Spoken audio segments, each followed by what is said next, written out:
भीड़ है और किस तरह से यहाँ पर हर उम्र के लोग आपको खड़े दिखेंगे, क्योंकि ये सुनने पहुंचे हैं फाल्गुनी पाठक जो कि गरबा क्वीन मानी जाती है और इनकी परफॉर्मेंस की वजह से पूरी होली के ग्राउंड में 20 से 25,000 तक का क्राउड है, जो कि वोटिंग डे यानी कि मंगलवार के दिन भी यहाँ पर मौजूद है और खूब सारी परफॉर्मेंसेज हो रही है।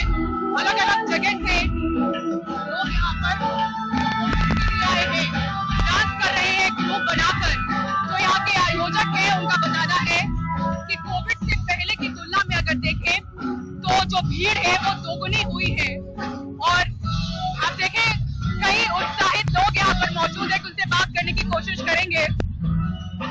2 साल के कोरोना के ब्रेक के बाद और 2 साल के बाद वेरी एक्साइटेड और लगता है कि 10 डेज वेट कर रहे थे और मैं चाहती थी कि 10 दिन का नहीं पूरा मंथ का होना चाहिए। फाल्गुनी पाठक को सुनने आए हो? 2 साल कोरोना की वजह से गरबा नाइट नहीं हो रही थी, कितना मिस किया। बहुत क्या करते थे नवरात्र में 2 साल? हम लोग घर में गरबा खेलते थे। I think honestly the entire Bombay has missed Navratri because 2 साल में जो हमने मिस किया था वो 1 साल में वो पूरा कंप्लीट कर रहे 9 दिन में। एक बार फिर से पूरे उत्साह के साथ त्योहारों की धूम लौटी है और मुंबई में गरबा नाइट एक बार फिर से पहले से भी ज्यादा रौनक में नजर आ रही है। और यहाँ पर जो आप ग्राउंड देख रहे हैं इस वक्त 22,000 से ज्यादा लोग मौजूद हैं। इस वक्त हम स्टेज पर हैं, इनके बीच में मौजूद नहीं है और यहाँ से आपको दिखाने की कोशिश कर रहे हैं कि पाँव रखने की भी जगह नहीं है। मुंबई से बाहर से भी पूरा ग्रुप आता है जो यहाँ परफॉर्म करता है, डांस करता है और उनको देखने के लिए। और जो कि वीक डे है तो आप समझे मंगलवार के दिन भी जिस दिन लोग दफ्तर जा रहे हैं उस दिन भी 22,000 का क्राउड अगर यहाँ पर है तो वीकेंड के समय किस तरह का क्राउड होगा।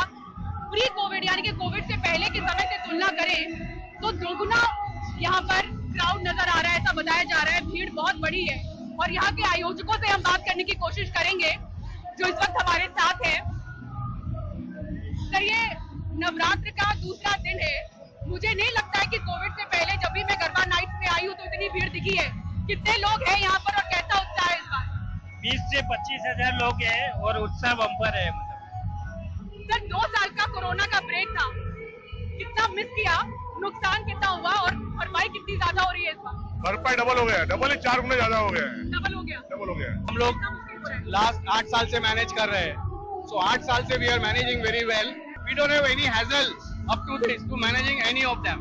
They really all good behave and good quality people. आपके एनडीटीवी के माध्यम से सबको बताना चाहते हैं कि सब लोग आइए और एंजॉय कीजिए। बहुत बहुत शुक्रिया सर हमसे बात करने के लिए। Thank you. तो इन रंगों के बीच अब आइए आपको दूसरी खबरें भी दिखाते हैं। खबर है उत्तर प्रदेश से, जहां 6 फुट गहरे गड्ढे से एक शख्स को बचाया गया। पुलिस के मुताबिक कुछ दिनों पहले ये जो शख्स है वो पुजारियों के संपर्क में आया था।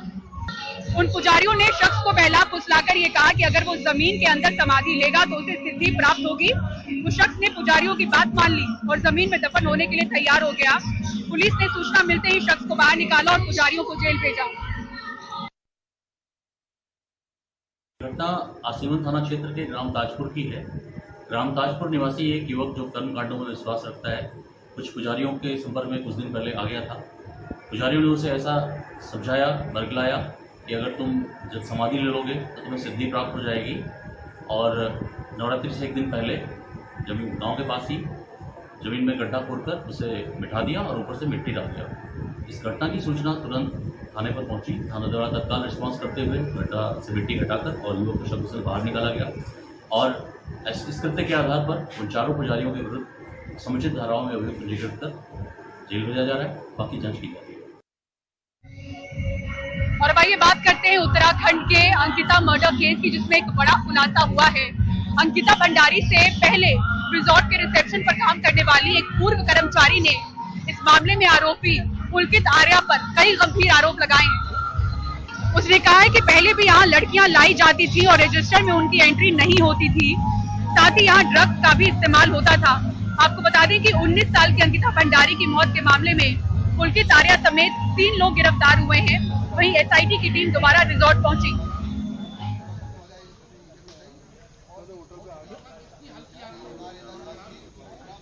ऋषिकेश में 19 साल की अंकिता भंडारी हत्याकांड में कुछ नए खुलासे हुए हैं।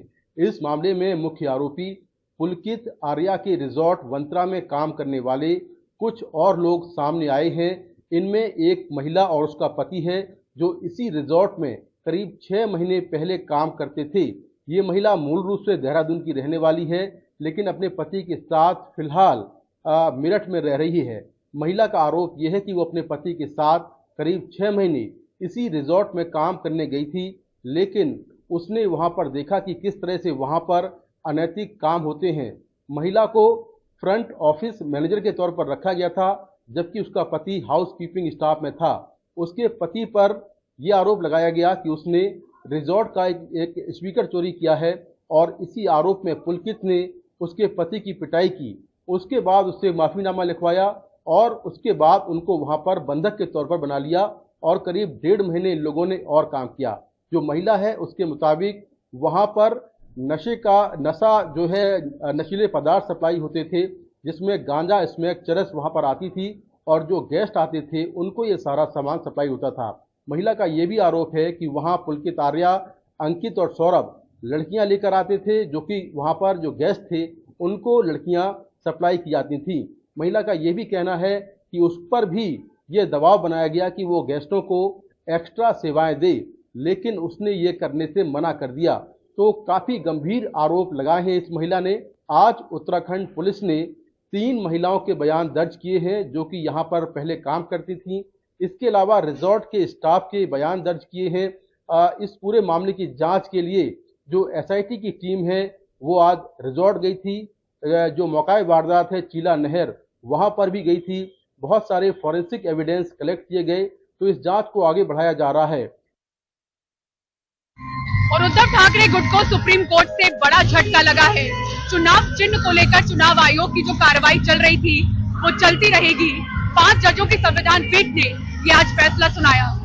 असली शिवसेना किसकी, इस लड़ाई के बीच एकनाथ शिंदे ने शिवसेना के चुनाव चिन्ह पर दावा किया। सुप्रीम कोर्ट ने कहा कि चुनाव आयोग की कार्रवाई पर कोई रोक नहीं। उद्धव ठाकरे ग्रुप की अर्जी खारिज कर दी गई। May I just bring to Lordship's notice that I just filed. Therefore, as far as the first matter 501 is concerned, करीब 5 घंटे से ज्यादा ये सुनवाई चली है, जिसमें तमाम तर्क कपिल सिब्बल, अभिषेक मनु सिंघवी की तरफ से दिए गए हैं, ठाकरे ग्रुप की तरफ से, और इधर जो मनिंदर सिंह अपीयर हुए, नीरज किशन कौल अपीयर हुए, अरविंद दातार चुनाव आयोग की तरफ से अपीयर हुए। उन्होंने कहा कि इसका कोई लेना देना नहीं है। चुनाव आयोग ने कहा है कि वो एक संवैधानिक प्राधिकरण है और उसके पास एक स्वतंत्र शक्ति है, स्पीकर से अलग ये मामला है, इसलिए सुप्रीम कोर्ट को इसमें दखल नहीं देना चाहिए। और उसने पहले भी चुनाव चिन्ह को लेकर बहुत सारे फैसले दिए हैं। ऐसे में 5 जजों के पीठ ने सारा मामला सुना है और इसके सीधे सीधे मायने हैं कि चुनाव आयोग अब ये तय करेगा कि असली शिवसेना कौन सी है, शिंदे ग्रुप या ठाकरे ग्रुप। वहां पर जो कार्रवाई पर रोक थी वो कार्रवाई अब चलती रहेगी। कहीं ना कहीं एक बड़ा झटका उद्धव ठाकरे ग्रुप के लिए निश्चित तौर पर यह है, जोरदार झटका ये है, क्योंकि इसके जो मायने हैं वो राजनीतिक रूप से बहुत बड़े मायने हो जाते हैं। जब आपके पास से पहले विधायक चले गए, उसके बाद आप CM की कुर्सी आपके हाथ से चली गई, और अब चुनाव चिन्ह, जो एक पार्टी का चुनाव चिन्ह, शिवसेना का चुनाव चिन्ह जो है धनुष और बाण, उसके जाने के भी आसार बन गए हैं। तो काफी अहम ऐसे मोड़ पर है जब कानूनी लड़ाई, एक बहुत बड़ी कानूनी लड़ाई, संविधान पीठ के सामने कानूनी लड़ाई, उद्धव ठाकरे ग्रुप हार गया है। और पॉपुलर फ्रंट ऑफ इंडिया यानी PFI एक बार फिर से एजेंसियों के निशाने पर है। देश भर में PFI के ठिकानों पर फिर से छापेमारी की जा रही है। कई गिरफ्तारियां हुई हैं। दिल्ली से अब तक 30 लोग गिरफ्तार किए गए हैं। दिल्ली में कई इलाकों में धरने प्रदर्शन पर रोक लगी है और धरने प्रदर्शन की आड़ में बड़ी साजिश का अंदेशा है।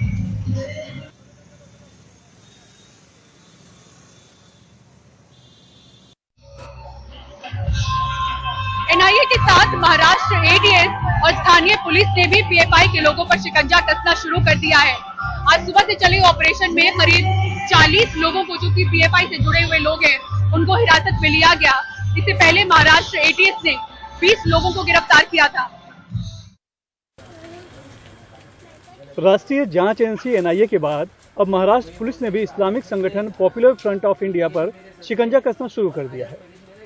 27 सितंबर की सुबह राज्य के अलग अलग हिस्सों में एक साथ छापा मारकर 40 के करीब लोगों को हिरासत में लिया गया। इनमें पीएफआई के पदाधिकारियों से लेकर पीएफआई से जुड़े एसडीपीआई जैसे दूसरे संगठनों के लोग भी शामिल हैं। ठाणे से गिरफ्तार फरदीन पैकर के बड़े भाई ने बताया कि उनका भाई एसडीपीआई से जुड़ा था, जो पीएफआई की राजनीतिक शाखा है। किस लिए अरेस्ट किए हैं या क्या भी किए हैं, क्यों ले गए हैं, कुछ पता ही नहीं है। कोई वो गलत काम करता नहीं है। छोटा भाई है मेरा, गलत काम वो करता नहीं है। हाँ, वो पॉलिटिकल पार्टी कुछ है एसडीपीआई करके, उसमें वो कार्य करता है, कुछ करता है और अच्छे काम करता है। बाकी ये क्या हिसाब से वो मुझे भी पता नहीं है। ठाणे की तरह मुंबई, औरंगाबाद, सोलापुर, नांदेड़, अमरावती और पुणे से तकरीबन 40 लोगों को हिरासत में लिया गया है। ये पूरा ऑपरेशन सेंट्रल एजेंसी की इनपुट पर राज्य की लोकल पुलिस ने अंजाम दिया है। जो सरकार के पास पिछले 2-3-5 सालों से लगातार इसकी तफ्तीश चल रही है, उसमें जिस प्रकार के एविडेंस आए, उन एविडेंस के आधार पर यह कार्रवाई चल रही है। इसके ऊपर एजेंसी सही वक्त पर पूरा खुलासा करेगी। इसके पहले 22 सितंबर को महाराष्ट्र एटीएस 20 लोगों को गिरफ्तार कर चुकी है। एटीएस ने नांदेड़ से एक और गिरफ्तारी की है, नाम है आबेद अली। आबेद महाराष्ट्र का सचिव बताया जाता है। एटीएस सूत्रों के मुताबिक महाराष्ट्र पीएफआई को आरएसएस के नागपुर मुख्यालय और दशहरा पथ संचलन की जानकारी इकट्ठा करने की जिम्मेदारी दी गई थी। इस सूचना के बाद नागपुर पुलिस ने संघ मुख्यालय की सुरक्षा बढ़ा दी है। आरएसएस मुख्यालय की सुरक्षा हमारे लिए टॉप प्रायोरिटी का विषय है और सभी को इसमें बोलने में कोई संदेह नहीं है कि एक ये बहुत महत्व का वाइटल इंस्टॉलेशन है और पहले भी शहर में या दूसरे जगह पे कुछ प्रकार के अटेम्प्ट्स हुए हैं। उसको ध्यान में रखते हुए बहुत कड़क व्यवस्था की गई है और हम पीरियोडिकली उसकी सिक्योरिटी ऑडिट करते रहते हैं। किसी भी प्रकार की अपवादात्मक घटना नहीं होगी, इसके लिए पुलिस दल पूरी तरीके से तैयार है। पॉपुलर फ्रंट ऑफ इंडिया यानी कि पीएफआई का जाल पूरे देश में पिछले कई सालों में तेजी से फैला है और यही वजह है कि पीएफआई हमेशा से एजेंसियों के रडार पर रही है। एजेंसियों को शक है कि सिमी पर पाबंदी लगाए जाने के बाद उससे जुड़े लोग पीएफआई में शामिल होकर हिंदुस्तान को मुस्लिम राष्ट्र बनाने के लिए देश में कट्टरपंथ को बढ़ावा दे रहे हैं। इसीलिए केंद्र सरकार और राज्य सरकार की इस कार्रवाई को पीएफआई पर पाबंदी लगाने की पूर्व तैयारी के तौर पर देखा जा रहा है। महाराष्ट्र से ब्यूरो रिपोर्ट और कैमरामैन अशोक माटी के साथ सुनील सिंह, NDTV इंडिया के लिए। और अब अगली खबर पुणे के घोड़े गांव से, जहां एक स्कूल बस खाई में गिर गई। 44 छात्र इसमें घायल हुए, 5 गंभीर रूप से जख्मी। घायल छात्रों को पुणे स्थानांतरित कर दिया गया है। ये सभी छात्र पिंपल गांव घोड़े के मुक्ताई स्कूल के हैं। जब ये भयानक हादसा हुआ तो सभी छात्र आयु का दूरबीन देखने के बाद वापस लौट रहे थे। बताया जाता है कि चालक का नियंत्रण छूट गया और बस 30 फुट नीचे खाई में गिर गई। बस गिरने की आवाज सुनकर गांव वालों ने तुरंत मौके पर पहुंचकर मदद पहुंचाई। इस बस में छात्रों के साथ शिक्षक और ड्राइवर सहित कुल 49 लोग सवार थे।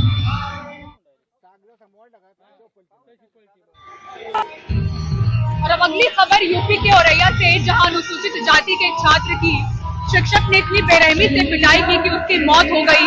उग्र प्रदर्शन हुआ, आगजनी हुई और पुलिस के समझाने के बाद परिजनों ने आखिर छात्र के शव का अंतिम संस्कार किया। सौरभ शुक्ला की रिपोर्ट देखिए।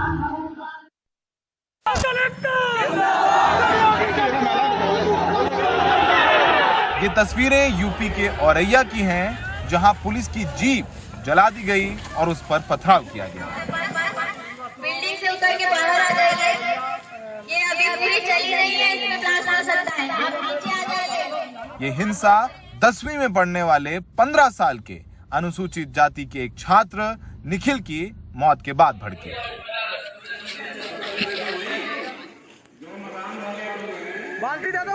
निखिल के पिता का आरोप है कि 2 हफ्ते पहले निखिल को ऊंची जाति के शिक्षक अश्वनी सिंह ने बुरी तरह लाठी डंडे से पीटा।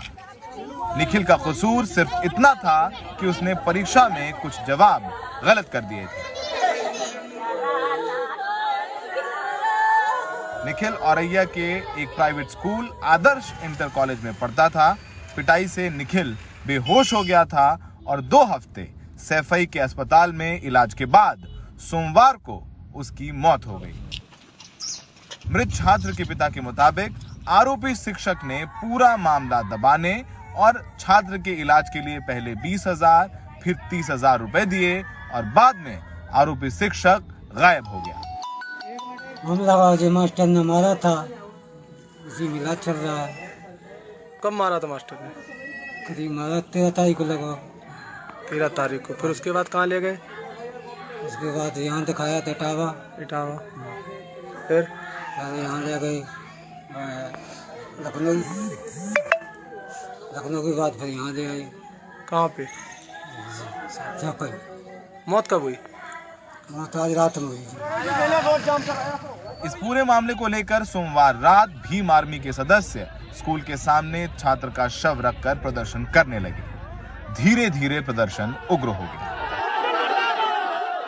स्थानीय जो कुछ आक्रोशित लोगों द्वारा जो है इसको प्रोटेस्ट करने की कोशिश की गई थी, उसमें कुछ असामाजिक अराजक तत्व लोगों ने आके शांति व्यवस्था माहौल बिगाड़ने की कोशिश की थी और उस पर तत्काल प्रशासन और पुलिस अधिकारी पहुंच के उसको हैंडल किए और पीसफुली जो है वहां पे चीजें रही है।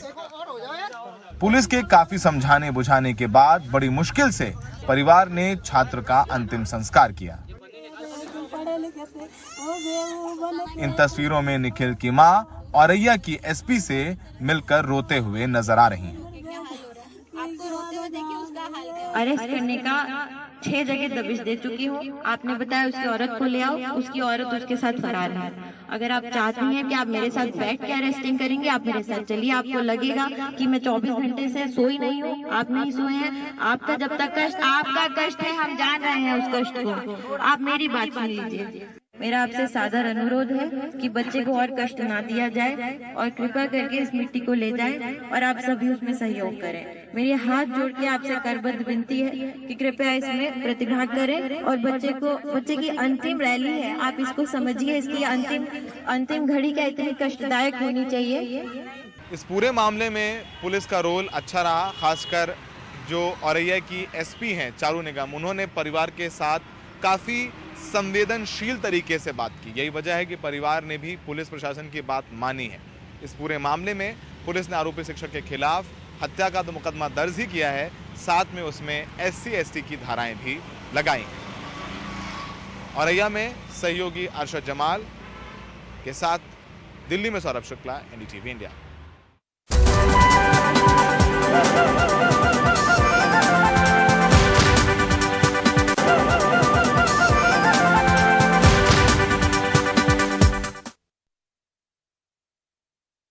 जम्मू कश्मीर राष्ट्रीय राजमार्ग पर सेब से लदे उन ट्रकों को आगे जाने की इजाजत दे दी गई जिन्हें 1 हफ्ते से रोका गया था। हालांकि इन 1 हफ्तों में सेब उत्पादकों का कितना बड़ा नुकसान हुआ, नजीर मसूदी की इस रिपोर्ट में। कश्मीर के सेब बागवानों के लिए बड़ी राहत। जम्मू कश्मीर राष्ट्रीय राजमार्ग पर सेब से लदे जिन हजारों ट्रकों को ट्रैफिक पुलिस ने 1 हफ्ते से भी ज्यादा वक्त तक रोक कर रखा, उनको सोमवार शाम को आगे जाने की इजाजत दे दी गई। 40 किलोमीटर तक लगा जाम छटने लगा है। मंगलवार को पूर्व मुख्यमंत्री महबूबा मुफ्ती सेब बागवानों के विरोध प्रदर्शन में शरीक हुई और आरोप लगाया कि ये सेब उद्योग को चौपट करने की सरकार की सोची समझी साजिश है। इसलिए मैं आज सरकार को यहाँ से वार्न करना चाहती हूँ कि अगर आपने रास्ता नहीं खोला तो मैं सब लोगों के साथ मिलकर जो नेशनल हाईवे है उसको ब्लॉक करेंगे। जम्मू कश्मीर ट्रैफिक पुलिस ने आरोपों को गलत बताते हुए कहा कि जो लोग इस तरह की गलत खबरें फैला रहे हैं उनके खिलाफ कार्रवाई की जाएगी। एक बयान में पुलिस ने कहा है कि किसी भी मामले में सेबों से लदे किसी ट्रक को 2 दिन से ज्यादा रोककर नहीं रखा गया। इस बारे में जो दावे किए जा रहे हैं वो झूठ हैं और कुछ लोग अपने फायदे के लिए ऐसी खबरें फैला रहे हैं। लेकिन सेब उत्पादकों का कहना है कि ट्रक फंसने की वजह से मामला 1 हफ्ते तक खिंच गया और इसकी उनको भारी कीमत चुकानी पड़ रही है, क्योंकि कुछ ट्रकों में अच्छी खासी मात्रा में सेब खराब हो गए हैं। उत्पादकों का कहना है कि तकरीबन 8000 ट्रक 1 हफ्ते से ज्यादा तक फंसे रहे। आमतौर पर एक ट्रक में तकरीबन 8 लाख का सेब होता है, यानी नुकसान करोड़ों में हुआ है। एप्पल है उसकी क्या हालत है? वो तो खराब हो रहा है, व्यापारी भाड़ा ही नहीं देगा। कहाँ लेना था आपको? कानपुर जाना था। कितने दिनों से आप यहाँ? 7 दिन हो गए सर। 7 दिन क्या बोलते हैं? सड़क तो खुली है, बोलते क्या? सर रात को छोड़ देते हैं आधा घंटा बस 10-20 या जो गाड़ियाँ निकल गई बस, बाकी फिर बंद कर देते हैं। जो दाएं बाएं से गाड़ियाँ वो क्लियर कर देते हैं, थोड़ा बहुत पैसा लेके। जो मेन हाईवे पे खड़ी है उसको कोई नहीं पूछता। सेब कश्मीर की अर्थव्यवस्था का अहम हिस्सा है। घाटी में 22 लाख टन से ज्यादा सेब पैदा होता है, जो देश भर में पैदा होने वाले सेब का तकरीबन 70% है। देश के बाजारों में ईरान के सेब के आने से कश्मीरी सेब पहले से ही मुश्किलों का सामना कर रहा है और अब श्रीनगर जम्मू हाईवे की समस्या ने इसके स्वाद पर भी ग्रहण लगा दिया है। श्रीनगर से नजीर मसूदी की रिपोर्ट, एनडीटीवी इंडिया। तो त्योहारों का सीजन शुरू है, नवरात्र चल रहे हैं और दशहरा की तैयारी किस तरह से दिल्ली में चल रही है भाई आपको तस्वीरों के जरिए दिखाते हैं। दिल्ली में रावण दहन की तैयारियों के लिए कलाकार रावण, कुंभकर्ण और मेघनाथ के पुतले बनाने में जुटे हुए हैं। बीते सालों में कोविड के साइज से उबरते हुए अब इस साल पुतले बनाने वाले कलाकारों का बिजनेस कुछ पटरी पर लौटा है, ग्राहक लौटने लगे हैं। 2 महीने पहले से ही कलाकार दशहरे के लिए रावण के पुतले बनाने में जुट जाते हैं। कलाकारों का कहना है कि इस साल अच्छी बुकिंग मिल रही है। 5 फुट से लेकर 50 फुट तक के रावण के पुतले बनाए जा रहे हैं। इस साल कीमत 500 रुपए प्रति फुट के हिसाब से।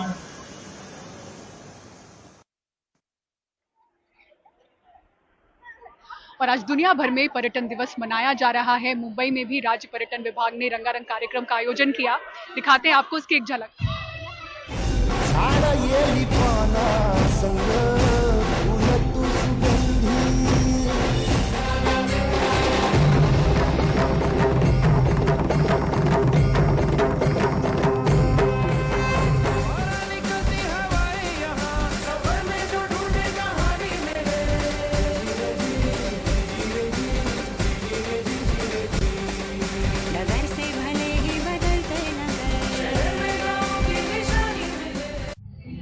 और सिटी सेंटर शो में फिलहाल इतना ही। मुंबई के इस गरबा पंडाल से पूरी टीम को दीजिए इजाजत। नवरात्र के रंग आपको हम 9 दिन दिखाते रहेंगे अलग अलग पंडालों से। फिलहाल आज इतना ही। खबरों के लिए देखते रहें एनडीटीवी इंडिया। नमस्कार।